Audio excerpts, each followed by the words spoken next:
video kali ini kita akan membahas tentang bagaimana mengerjakan integral tak tentu. Langsung saja ya. Oke, untuk soal nomor 1 ya, integral dari 8x pangkat 3 dx. Nah, yang harus diingat sekali itu ya bagaimana cara mengintegralkannya gitu ya. Integral dari fx dx itu sama dengan a per n ditambah 1 x pangkat n ditambah 1 plus c. Nah, sebenarnya ini aja sih kuncinya. Kalau nanti udah terbiasa, lama-lama hafal sendiri. Yang penting diingat bentuknya gini, kita harus buat bentuknya gini gitu. Oke, berarti untuk soal nomor 1, integral dari 8x pangkat 3 dx itu sama dengan, jadi ini sebagai a-nya ya, gitu. Ini sebagai a dan ini sebagai n, gitu. Kalau misalnya bingung kayak mana caranya. Oke, berarti 8 per 3 tambah 1 x pangkat 3 tambah 1 ditambah c. Ingat, jangan lupa ya kok ditambah konstanta pasti gitu. Ini sama dengan 8 per 4 x pangkat 4 plus c. Maka ini kalau kita sederhanakan jadinya 2x pangkat 4 plus c. Nah, ini hasil integralnya. Kalau misalnya kita bingung apakah jawaban kita ini benar atau enggak, kita bisa cek dari, ingat aja ya, kan konsepnya itu gini, kalau kita punya suatu fungsi fx, ketika kita ke sana, ini kan jadinya f aksen x. Ketika kita turunkan jadinya f aksen x. Nah, ini namanya turunan. Tapi kalau misalkan dari turunan f aksen x ke fx, itulah yang namanya integral gitu. Nah, sekarang untuk mengetahui apakah hasil integral kita benar, artinya hasilnya ini kita turunkan gitu ya. Ini untuk ngecek saja.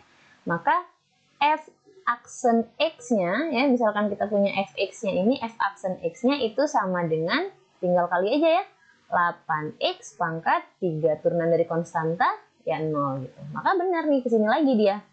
Jadi benar hasil pengintegralan kita tuh ini 2x pangkat 4.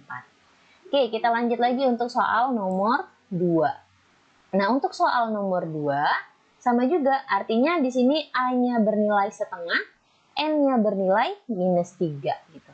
Maka integral dari setengah x pangkat min 3 dx itu sama saja dengan setengah per min 3 ditambah 1 ya. Jadi n-nya itu min 3, a-nya setengah, x pangkat min 3 tambah 1 plus c, jangan lupa. Maka ini sama aja dengan setengah per min 2 x pangkat min 2 plus c. Maka kita sederhanakan, setengah dibagi minus 2 itu min 1/4. X pangkat min 2 plus C. Nah, sampai sini boleh. Tapi kalau kita mau dalam bentuk pangkatnya itu positif, berarti ya kita buatnya jadi gini, min 1/4. Jadi min 1/4 X pangkat 2 plus C. Kalau mau X-nya itu positif, berpangkat positif gitu.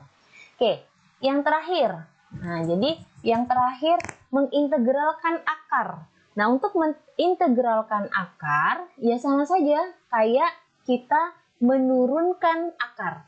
Artinya akarnya ini harus kita bentuk dulu dalam bentuk pangkat pecahan gitu ya. Oke, kita turun ke bawah sedikit.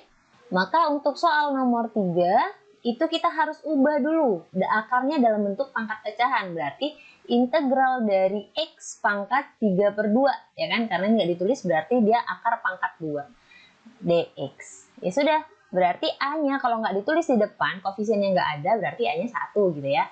Berarti integralnya 1 per 3/2 ditambah 1 x pangkat 3/2 ditambah 1 plus c. Oke, berarti ini kan jadinya 1 per 5/2 x pangkat 5/2 plus c. Kalau kita sederhanakan lagi, berarti ini jadinya 2/5 x pangkat 5/2 plus c. Nah, gitu. Mudah kan? Jadi intinya, walaupun dalam bentuk akar, kita ubah aja dalam bentuk pangkat dia ya, pangkat pecahan. Oke, ataupun nanti bisa jadi variabelnya gini ya, integral dari 2 per X pangkat 3 dx misalnya gini. Nah, gimana cara ngerjainnya? Ya sama saja. Artinya untuk membuat X-nya itu jadi pembilang ya, atau nggak ada X di sini, berarti kan ini nanti berpangkat negatif gitu. Nah, nanti kalau udah berpangkat negatif, dia nggak ada bedanya sih antara pangkat positif sama negatif. Hanya saja berarti kalau dia pangkatnya negatif nanti jadi gini nih, tinggal diselesain aja. Intinya kalau integral itu ditambah, kalau turunan itu tadi dikurang. Sampai sini aja video pembelajaran kita, semoga bermanfaat dan terima kasih.